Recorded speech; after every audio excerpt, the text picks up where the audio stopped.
હિંમતનગરની નાગરિક બેંક કે જે હિંમતનગર ખાતે વર્ષોથી કાર્યરત છે ત્યારે આજે નવી સહકારી જીન શાખા બનાવવામાં આવી છે, જેમાં દીવ, દમણ, દાદરા નગર હવેલી તેમજ લક્ષદ્વીપના પ્રશાસનની અધ્યક્ષ સ્થાને નવીન મકાનનું લોકાર્પણ કાર્યક્રમ યોજાયો હતો। હિંમતનગરની નાગરિક સહકારી બેંક 1964 થી કાર્યરત છે અને આ બેંકની હેડ ઓફિસ સહિત 6 શાખા પૈકી સહકારી જીન શાખાનું આજે લોકાર્પણ યોજાયું હતું, જેમાં દીવ, દમણ, દાદરા નગર હવેલી, લક્ષદ્વીપના પ્રશાસન પ્રફુલ્લ પટેલ તેમજ જિલ્લા સાંસદ શોભનાબેન બારૈયા સહિતના સ્થાનિક ધારાસભ્ય દ્વારા નવીન અદ્યતન મકાન પ્રવેશનો લોકાર્પણ કાર્યક્રમ યોજવામાં આવ્યો હતો। આપની સેવામાં આપની બેંક સ્લોગન અંતર્ગત નાગરિક બેંક વર્ષોની સેવા કરે છે ત્યારે નવી બિલ્ડિંગનું આજે લોકાર્પણ થતા ગ્રાહકોને વધુ સગવડ મળી રહેશે। જેકેએસની ગુજરાતી સાથે અશોક નાઈ, સાબરકાંઠા।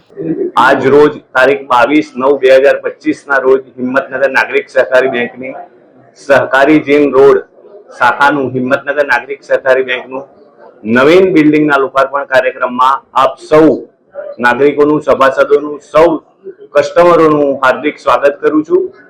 હિંમતનગર નાગરિક સહકારી બેંક 1964 થી કાર્યરત છે। હિંમતનગર નાગરિક સહકારી બેંકની હેડ ઓફિસ વત્તા 6 બ્રાન્ચ ઓફિસમાં આજે સહકારી જીન રોડનું પોતાનું નવીન બિલ્ડિંગ બની અને આજે સૌ પ્રજાજનો માટે ખુલ્લું મૂકવામાં આવ્યું છે, જેમાં અદ્યતન સુવિધાઓ સાથેનું બેંક આપ સૌને સેવા આપશે। તેમજ હિંમતનગર નાગરિક સહકારી બેંક સદાય આપની સેવામાં આપણી બેંક એવા સ્લોગન સાથે બચત સાથે સમૃદ્ધિનું જે પર્યાય બન્યું છે, નાના નાના વેપારીઓ, ઉદ્યોગકારો બધાને હિંમતનગર નાગરિક બેંકે જે પણ બિઝનેસ લોનો કે જે જોઈતું હોય તે પૂર્ણ કર્યું છે। તો આપ સૌને હિંમતનગર નાગરિક સહકારી બેંકનો લાભ લેવા માટે નમ્ર વિનંતી છે।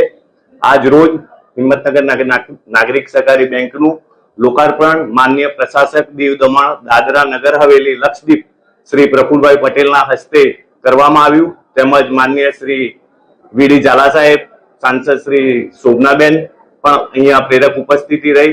તો આપ સૌનું હું હૃદયપૂર્વક સ્વાગત કરું છું અને આપણી બેંકનું આપ સૌ ઉપયોગ કરો તેવી હું માગણી સાથે મારી વાણીને વિરામ આપું છું। ખૂબ ખૂબ આભાર।